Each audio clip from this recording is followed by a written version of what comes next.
Hello, welcome to White Door Tarot, where the reader is bubbly, but the readings can get dark. Today, I am coming with a little bit more mellow of a vibe because I am not doing readings today. I am going to be explaining some Spirituality 101 principles. And I want to start releasing little videos like that where I explain things a little more elaborately, just so that maybe people can understand where I'm coming from a little bit better when I do my readings, because there are terminologies and concepts that I kind of briefly touch upon that I don't think I'm explaining well enough. And so that's what these videos are going to be for. However, I don't want this to become, I'm not trying to tell people what's what in a preachy kind of way, nor am I really interested in setting up a new religion or anything crazy like that. Like, I don't want this to be your only source of information. And that's because I don't believe in organized religion. Let's just get that out there. I don't believe in organized religion because I feel like if you give people a script and you have them follow it, then that strips them of their human right, their birthright of autonomy and free thought. I also think that if you give people a script and they follow it without really knowing why they're following it, then that just kind of takes away the entire point, doesn't it? I don't believe in organized religion. I do believe that some big ones were specifically designed to strip people of their power. I believe in encouraging people to embody personal empowerment. I believe in letting people find their own way, because that is the way that sticks. Everyone is meant to find their own path. If they end up gravitating together due to similar beliefs, then sure. But this, in my opinion, in my experience at least, is a mostly solitary process. And that's the way that I think that it should be. Because you can't truly believe in something unless you've come to those conclusions yourself. With that being said, in this video in particular, I'm going to be talking about love. And no, I don't mean your ex. I don't mean your future boyfriend that you're going to meet in 9 months. I don't mean, no, that we don't do that on this channel. On this channel, when I talk about love, I'm talking about the frequency of love. I'm talking about universal love. If I'm talking that kind of love, I say romance specifically. But for the most part, no. To me, love is a frequency, not a feeling. I think I've mentioned that in one of my videos before, but let me elaborate on that. We all vibrate. Every living thing vibrates at a certain frequency. That's just metaphysics. It's science. And there is a certain frequency that love vibrates at. And that, I believe, is the frequency at which spirit itself vibrates at. And so, in my experience, my 9-ish years experience in this line of work, when you vibrate at that frequency, when you vibrate at the frequency of love, that is the clearest channel to communicate with spirit. And what is love? So, what does it mean to vibrate at the frequency of love? There are a lot of things that affect our vibration, health, our moods, our feelings, whatever we're going through. Frequencies aren't really meant to stay consistent. They aren't meant, it's just not natural to expect a living, fluctuating being to vibrate at a singular frequency at all times. So when the woo-woo crowd are like, good vibes only, oh, you gotta raise your vibration, it only adds pressure and shame, in my opinion, to the very natural human experience of having a low vibe sometimes. It's natural, it's normal, we all go through it. And I don't think that there should be any shame in that. Because I see a lot of that too in my line of work, is a lot of people like, my vibrations are messed up right now, I just need to isolate. Like, I don't want to be seen like this. I'm low vibing right now, and they say low vibing like it's an insult, but it's a temporary state of being. It's the totally natural temporary state of being.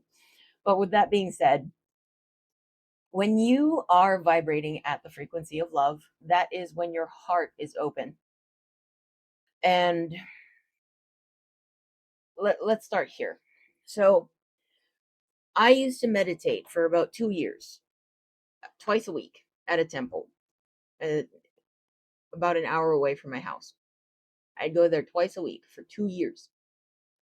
And at first, I was like, how do I get good at meditation? I kind of suck at this. I keep falling asleep. I'm snoring. It's embarrassing. And I was so self conscious and I was so uncomfortable, because I felt like everyone around me was just more woke than I was. And I just wasn't getting it. And I felt those things, being there, but I was there to learn. And when you're learning something, of course you initially suck at it, but I didn't know that at the time. I didn't have that mindset at the time.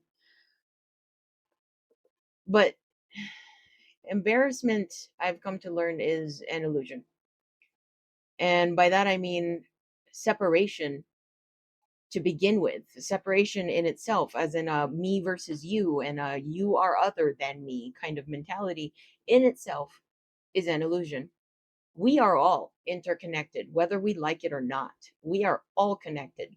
So goodbye is an illusion. Death is an illusion. When you get into this stuff, I can hear my old friend Todd speaking in my ear constantly. So the concept of embarrassment and shame and guilt in itself, it's not natural. It's not real. In my experiences at that temple, over the 2 years that I kept going there, despite my own embarrassment, despite my own self consciousness, I found that I was treated with a lot of kindness and understanding and non judgment. The people there, the ones that really get it, aren't competing. They're not like, oh, I'm more woke than you. They don't have that. Um, there was one time I snapped awake mid meditation, and then later on I was like, was I snoring? And they were like, yeah. And I was like, oh my God, I'm so sorry. But they were just like, oh, it's cool. We just synced our breathing with your snores and it worked out great. And having experiences like that with other people was what eventually showed me that if you're looking at someone through the lens of judgment, if you're looking at someone as other than yourself, and you are learning them for the sake of feeling superior to them, then you have entirely missed the mark. And there is work within yourself that needs to be done. Because love doesn't judge. Love doesn't judge. Love is non judgmental. Love is open. And when you embody that kind of openness, that is when you vibrate at the frequency of love. When you let go of shame, when you let go of self loathing, when you let go of self consciousness, and you put yourself and your ego aside for a moment and operate from the place of, I am but another being on this planet among other beings, and we are all connected, and their pain is my pain, and my pain is their pain, and so is the love. That's when we start to vibrate at the frequency of love. When you can love someone so deeply, and still not feel the need to control them, or at least know that you're not meant to control them, that you can't dictate what they do next, how they feel about you, even. And you open your heart and open your palms enough to honor their autonomy, honor their free will, because that is sacred, and just love them no matter what they choose, whether or not they want to be with you, whether or not they're capable of being with you. That is when you embody the frequency of love. Love is that warm feeling that you get in your chest when you see the first dandelion in spring. Love is that warm feeling that you get when you see a butterfly flutter by. And love is that feeling that you get when you can appreciate something without feeling the urge to own it. That is the vibration of love. Now, things get a little more muddled the closer our relationships get because feelings get complicated. Um, I myself, in commitments, in committed relationships, I am the jealous type. I do get jealous. I do. And I want to be the only one that they look at. I want to be the only one that they want. I have been cheated on before, and that was a very scarring experience. And I'm sure that that fuels a lot of the way I feel. But with that being said, I keep stepping back into telling myself, we'll see what they'd rather do. We'll let them do what they want to do. We'll honor their autonomy. We'll honor their free will and see what they want to do. See how they want to treat me. And if it doesn't feel like love, if it isn't free flowing, if it isn't given freely, then I can't continue to vibrate at the frequency of love there. Because there's only so much that you can generate for the both of you, right?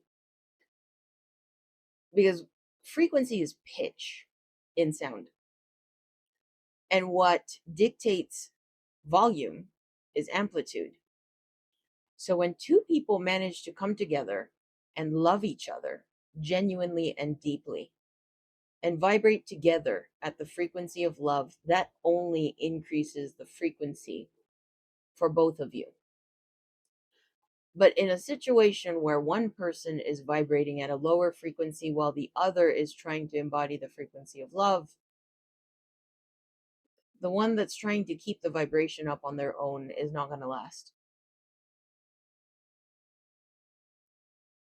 So that's just how it goes. But my goal, and that's why I do this, that's why I'm in this line of work, and that's why I have been putting out readings, and that's why I have a psych degree, is because my goal is to try to help people heal the things that keep their frequencies down. Trauma, possessiveness, obsession. I wouldn't say that these are necessarily bad things. To me, there really isn't much that is black and white, good or bad. It's all just part of the human experience, in my opinion. But I'm trying to help humanity heal. Healing is not pretty. It is a gruesome process. And that's why I always say, where the reader is bubbly, but the readings get dark. Because to heal, we need to face the darkest parts of ourselves. We need to face our shadow. And then we need to integrate it. Not kill it, integrate it. We need to integrate our ego, the thing in us that keeps us safe from harm. That also misfires a lot. That is what causes defensiveness when there is no harm in sight. That is what causes people to get defensive when their partner is just trying to communicate. That's ego. And in doing these readings, my hope is that I am helping people address these things one by one. For me, the process is still ongoing. It will always be ongoing. But I have learned enough to at least know the feeling of the vibration, the frequency of love. And if we can collectively get there to where we have shed our shame, our guilt, our self consciousness, our feeling of isolation, of separatedness, if we can shed that illusion that we are all separate from one another and start embracing unity, if we can start integrating our own shadows and our own ego and if we can utilize them in more productive ways than causing harm to one another and just perpetuating the cycle of trauma, then we can increase the amplitude of the frequency of love. If we want to heal the world, because the problem right now is that there isn't enough of that frequency of love in the world. And what did I just talk about between romantic partners? When one is vibrating at a lower frequency while the other one is trying to maintain the frequency higher at the frequency of love, what happens? They get worn down. The lower vibration wins unless they can also increase their frequency. That's what we're seeing in the world right now. That's why the world looks so run down right now, is because the lower vibration is winning.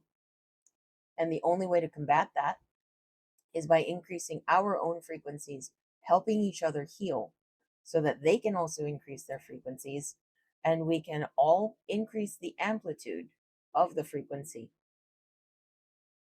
And that is how spirit reconnects with earth.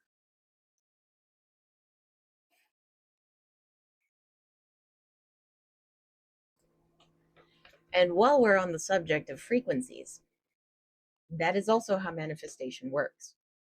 When we increase our frequency, we attract similar frequencies. When we increase our frequency, we also affect the frequencies around us. So when we up our own frequency and that ups the frequencies of things that around us, then that brings in better luck, better energy. That is how manifestation works. And so basically, increasing your frequency or upping your frequency isn't as simple as having crystals around you, or, I mean, it helps, but if your frequency is low enough, you could just zap the crystals of their energy. That's a thing that I've seen happen.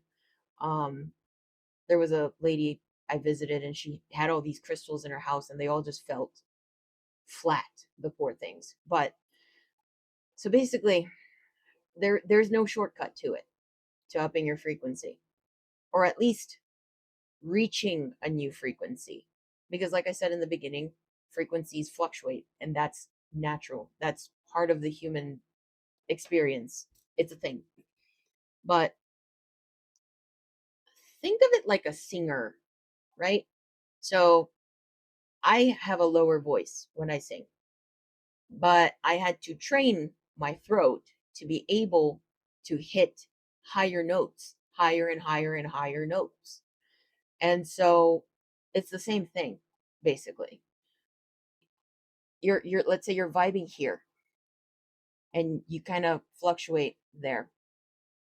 And let's say you start going to therapy and you start addressing your underlying trauma, and then your frequency, your base frequency goes up a little bit, right? And now you know a wider range of frequencies, and you know that this range feels a lot better than this range did. So you start vibing here.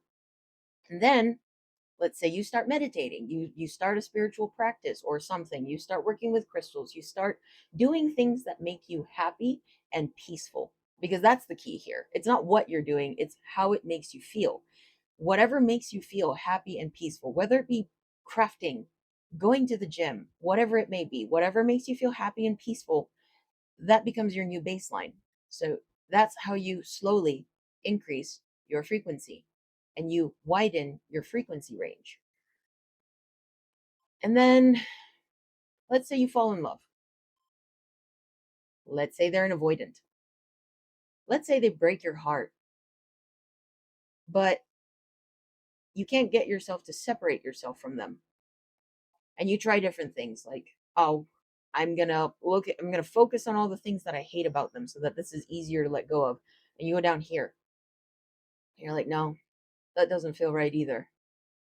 But when I let myself love them, it's harder to let go.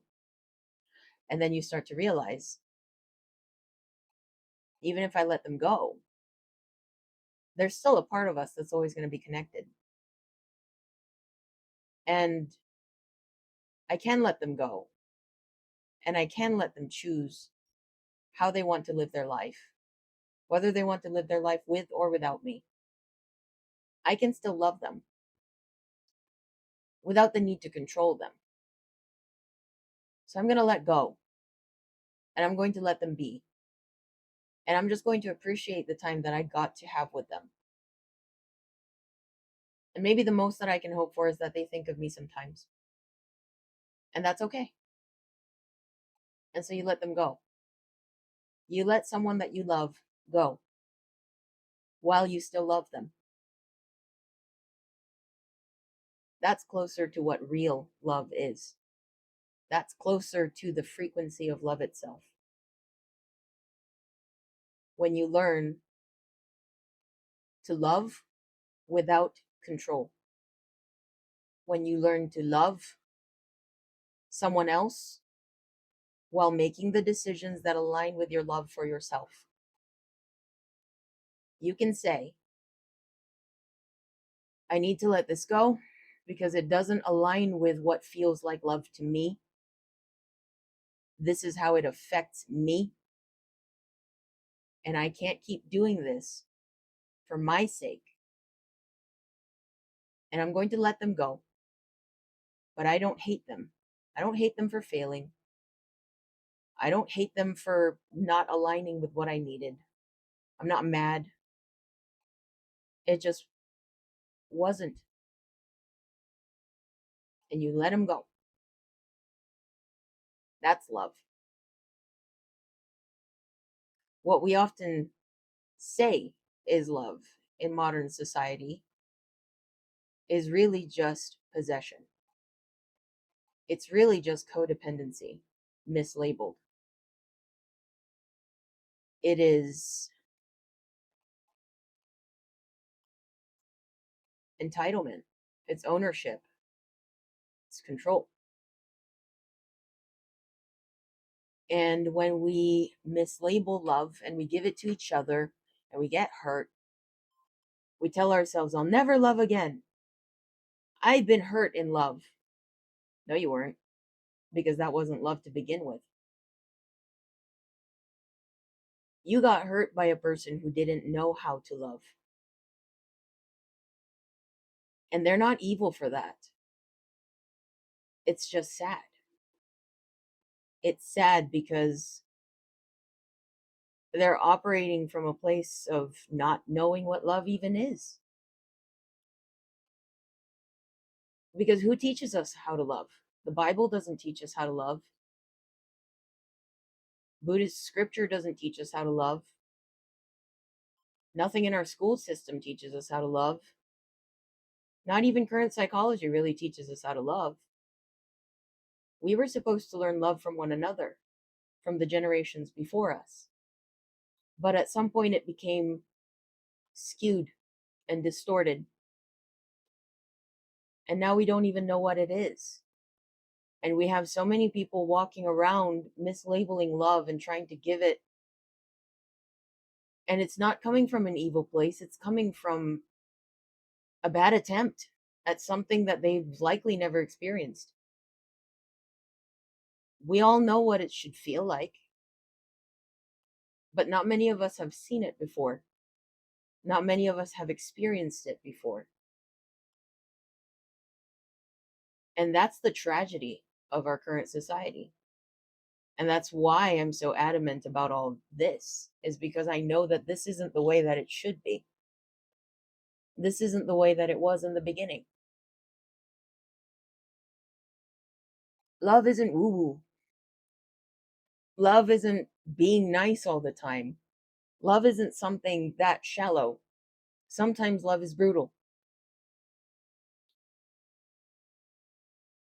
But It's definitely not what we keep packaging as love. And I can't even I can't even watch a chick flick anymore without psychoanalyzing all the characters and cringing like, "Oh my god, this why are we romanticizing this?" Love isn't turbulence. Turbulence isn't passion. Love is a lot deeper than that. Love goes beyond even actions. And that's what I believe is that our actions will always follow the frequency at which we are loving. You don't have to remind someone that values something to value it. You don't have to remind someone that likes something to treat it well. They will. They just will. And so our love often comes with all of these inhibitions, like, oh, I love this person, but I am scared to get hurt. And so even though I love this person, I can't get myself to treat them well. I can't get myself to show them that because of my own shame, my own guilt, my own feelings of inadequacy, my own pride, my own ego. And that's why the first step to learning to vibrate at the frequency of love is to work on those things first. Because we can't be truly honest in the way that we feel until we shed all that crust. It's crust, it's a blockage that blocks us from embodying what we really are. It makes us dishonest, it makes us secretive, it makes us hesitant. And so once that crust is shed and we learn to embody and act out on the love that we have for one another, it's all just a natural process from there.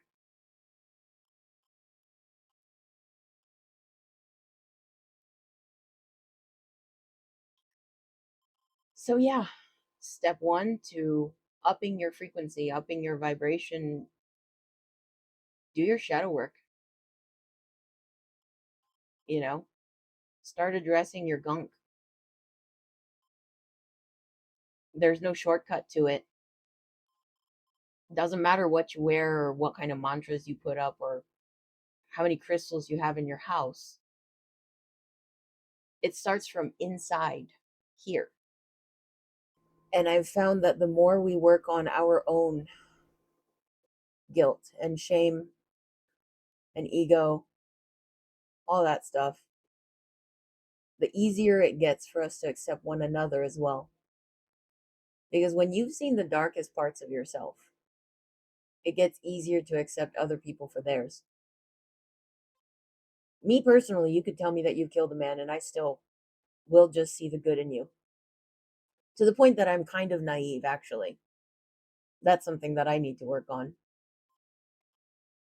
But it all starts from yourself. It all starts from working on yourself and questioning yourself over and over again. You do something, ask yourself why. What was your motive? You feel something, ask yourself why. What was your motive? You stop yourself from doing something, ask yourself why. What's holding you back? And as we do this work internally, and it'll take years, it'll take a lifetime, and our frequency increases, and we start seeing our life change. We start getting clearer messages from spirit, and we start to see one another as ourselves, and we stop feeling so alone.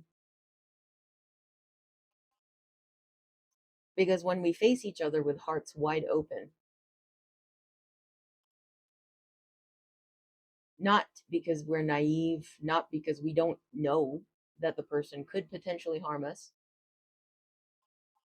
but because that's how we were meant to be.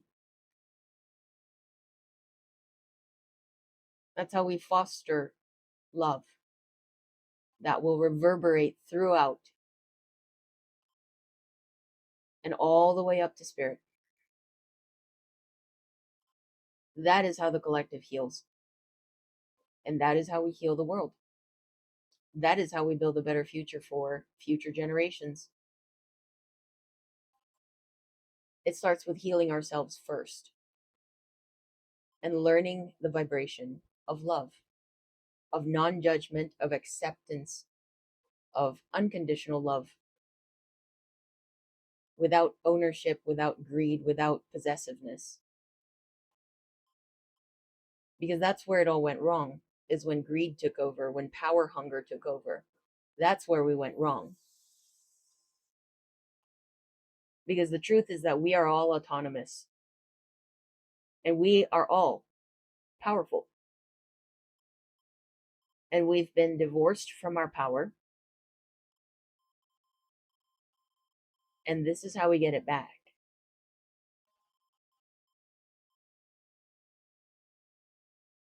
Well, I hope that this was helpful in some way. And if it was, please like, share, comment to help me out with the algorithm, subscribe, and hit the notification button so that you get notified every time I post a video. There will be more coming. There's much to explain. For example, karma is another very misunderstood concept out here. And I hope to try to clear up any confusion and help you guys along on your journeys. I'll see you in the next one.